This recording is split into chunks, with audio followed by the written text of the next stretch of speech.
Hey VC, how we doing? Mr. Boulder here. Hope you're all good. Hope everyone's doing well.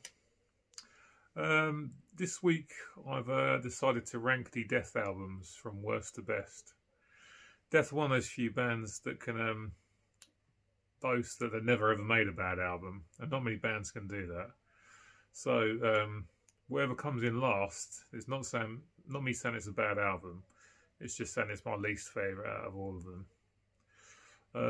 Yeah, thanks to everyone who watched last week and left comments. It's much appreciated. Cheers to those who have subscribed. And without further ado, we're going to crack on with my least favourite Death album. So let's get some controversy in straight away, shall we?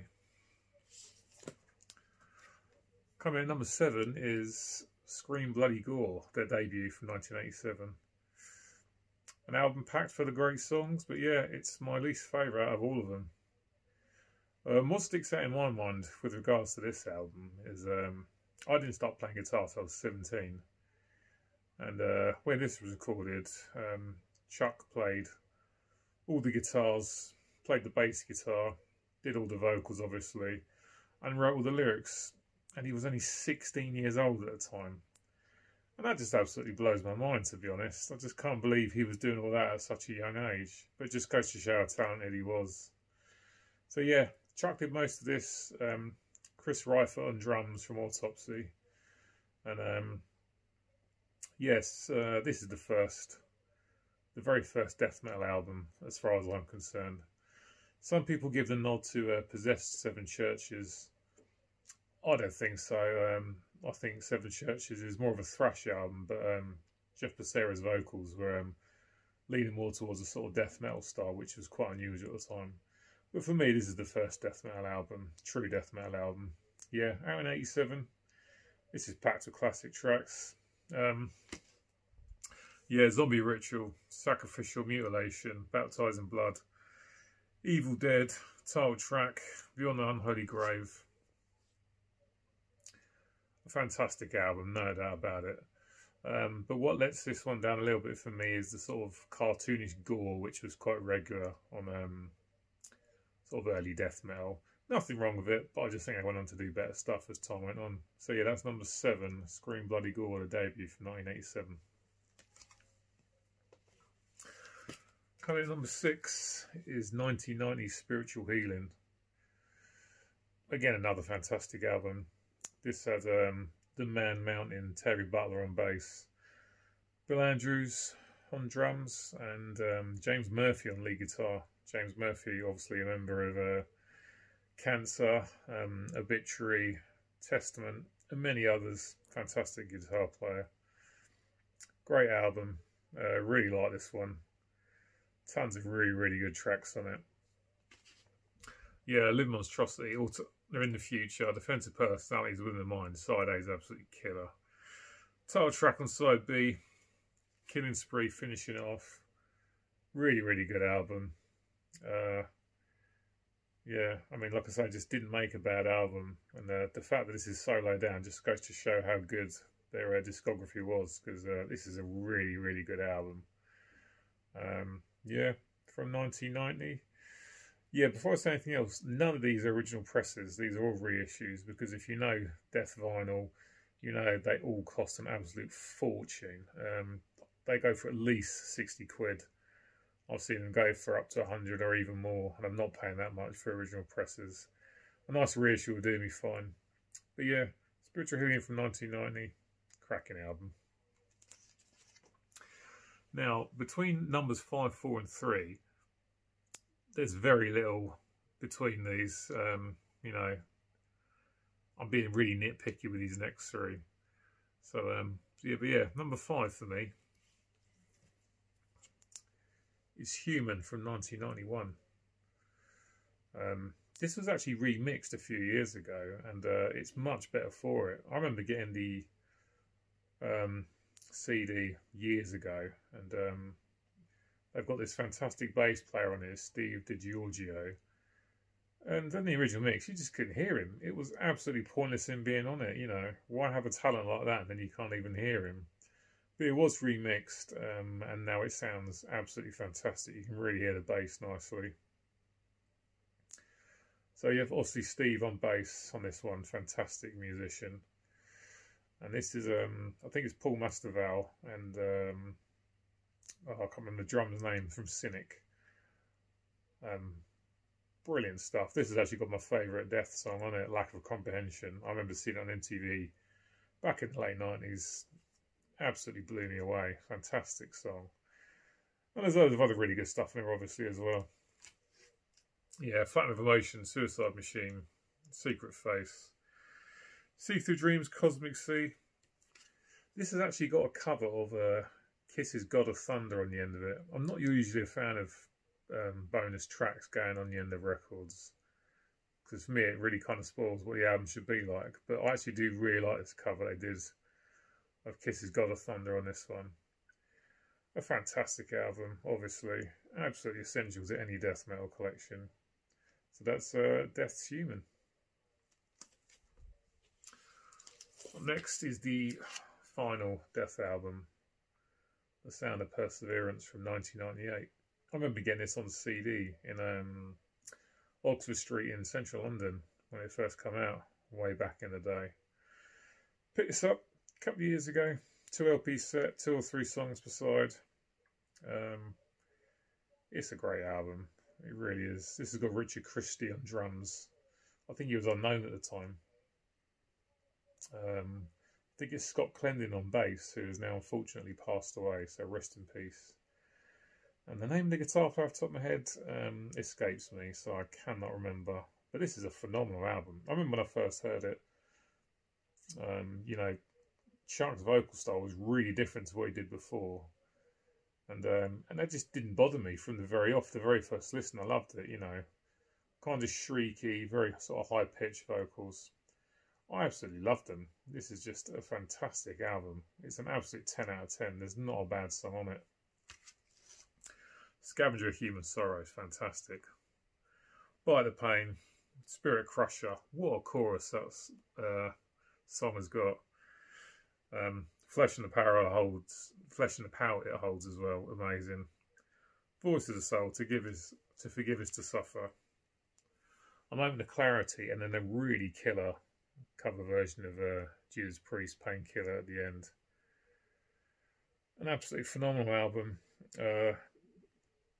Quite proggy with regards to the length of some of the songs. Great riffs as always. Time signature changes here, there and everywhere in this album. Absolutely glorious. A 10 out of 10. Absolutely fantastic album. The final one, of course, shame there wasn't more made, but unfortunately Chuck wasn't well and he's no longer with us, unfortunately. And it hasn't been for nearly 20 years now, which is kind of amazing, really. So yeah, there we go. Sound of Perseverance.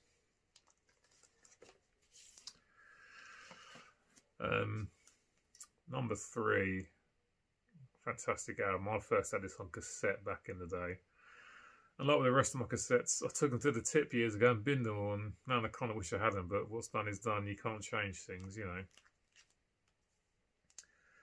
Individual Thought Patterns from 1993. This is great. The last track on this, The Philosopher, one of my favourite Death songs. Just absolutely killer. And the lineup that recorded this is just A1. It just doesn't get any better. Gene Hoglan on drums. One of the best drummers in the world of metal ever, as far as I'm concerned. Currently in Testament, of course. He's playing drums on this. Steve DiGiorgio on bass again. And Andy LaRocque from King Diamond's band on lead guitar. This sounds fantastic. Just such an amazing album. Brilliant songs. Great musicianship. Overactive Imagination in Human Form. Jealousy, Trapped in a Corner. Mentally Blind, title track. Out of Touch and The Philosopher. Killer stuff. Absolutely amazing. As I've said already, not a massive fan of splatter vinyls. But this one I actually really like. I think it's because it's quite subtle. But there it is. Looks really nice. Quality record, eh? Yeah, the songs are amazing. I know this song, sorry, this album inside and out. It's absolutely killer. As are all Death albums, but yeah, this is my number 3. Absolutely love this album. Listened to it so many times. Pretty much wore out the cassette back in the day. Number 3, Death's Individual Thought Patterns from 1993. Right now, number 2, which is going to give away number 1, of course. Leprosy from 1988. For me, this is a big step up in quality from the debut. Yeah, Terry Butler again on bass, Bill Andrews again on drums, and Rick Ross on lead guitar. This is a 10 out of 10 album. This is absolutely perfect. Absolutely love it. All the songs are killer. And some of my real favourites on this one as well. Title track, Born Dead. Left to Die, Pull the Plug and Open Casket. 2 of my favourite Death songs back to back there. Ends with Choke on it. Great stuff. Just can't say enough good things about it. It's just another 10 out of 10 album. They just made so many of them. It's just unreal. Not many bands can boast making so many perfect albums. But Death certainly can, and this is an absolute beast. Yeah, I absolutely love this one. But my number 1 is Symbolic from 1995. Mate had this on cassette back in the day. Listened to it tons. I first heard 1000 Eyes from this on a CD that came free with Terrorizer magazine, who is still about now. And it just blew me away. I think it was the first Death song that I heard. And this is just an absolutely perfect death metal album. I know every single lyric, every guitar riff, every drum fill. It's absolutely amazing. Title track's outstanding. Zero Tolerance, Empty Words, Sacred Serenity, 1000 Eyes, Without Judgment, Crystal Mountain, Misanthrope, Perennial Quest. Every song is killer. If I could only listen to one Death album for the rest of my life, it'd definitely be this one. It's just absolutely essential. As I said earlier, no original presses here, and definitely not an original press, because I think the rights are owned by Roadrunner Records, and I don't think it's ever been reissued, because all the Death albums have recently been reissued, and reissued quite a lot over the years, but I think this is the only time this was reissued, this one here. It's very hard to get an old original copy, and you're going to pay serious money for it. This was done by Metal Blade, if my memory serves me correctly.